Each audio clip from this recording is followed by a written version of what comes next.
So I'd like to read 3 poems from this new book, Other Living Things. Just briefly, the book deals with the long-lasting effects of the events of our early years. So many things happen in those first 18 or 20 years that stay with us, as many of us in this room know, and haunt us. I've been troubled by this sort of thing for a long time and played with it in my mind, and so this book grew out of that. The poems fall into 3 categories, I think, and some deal with sort of the hurt itself, the trauma. Some deal with the way that we deal with that, the way we resolve it, and others are written from the point of view of a caring adult who would like to do everything he or she can to stop the pain. So I'm going to read one that represents each of those themes. Breathing. I learned to wake early those days, to stand at your door as you lay in the safety of sleep. Watch your stomach rise and fall with the full breaths of one whose lungs had not yet learned to hold back. The sound of your breath assuring me I was alive. Nothing mattered more than you there on that tiny mattress a few feet away, my breasts heavy, leaking into the small cotton pads that lined my strapping.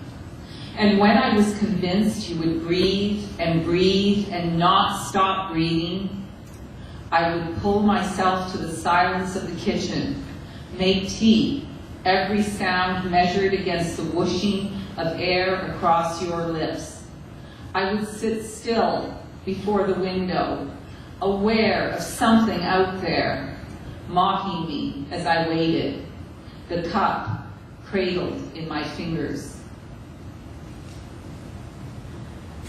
The second poem is called Prayer Meeting.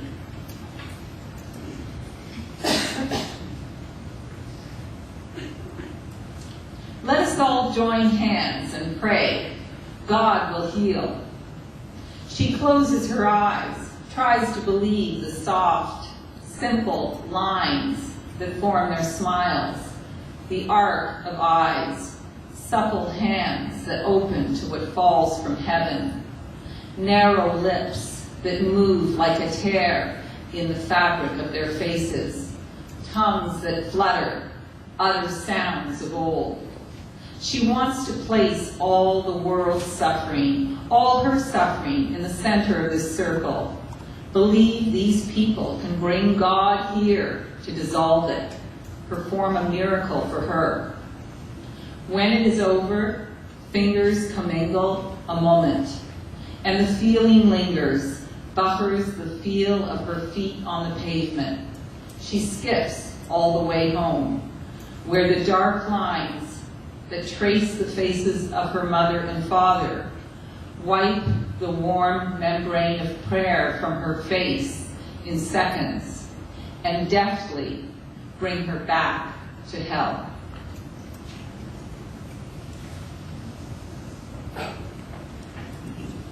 And I'll read one more. This is a poem that deals with the process of resolving some of those complicated things that we experience in our lives. And this is called Mother's Apology. Sitting in a wheelchair, blind, and knowing death would come tomorrow or the day after or the week after, you groped for my hand, stared at what you knew was my face, and said, "I'm sorry." "It's okay," I told you. "No," you said, "I'm sorry. I'm so sorry. I couldn't keep you safe and clean and fed. I'm sorry for what I did to you." I held you hard as I had wanted you to hold me so many years ago, and you broke with sobs so terrible I buried your face in my chest. Let the cool tears daub my shirt as the words came again and again, daunting words that broached years of silence. And I knew there was nothing to forgive, nothing more you could have done. Now this, the unpacking of a mother's heavy heart, and I felt crushed under the weight of it. For me, nothing changed, and everything changed. We sat like this for a long time, until I knew I should take it, your apology, take it like a pill, though I didn't know what it would do to me. Thank you very much.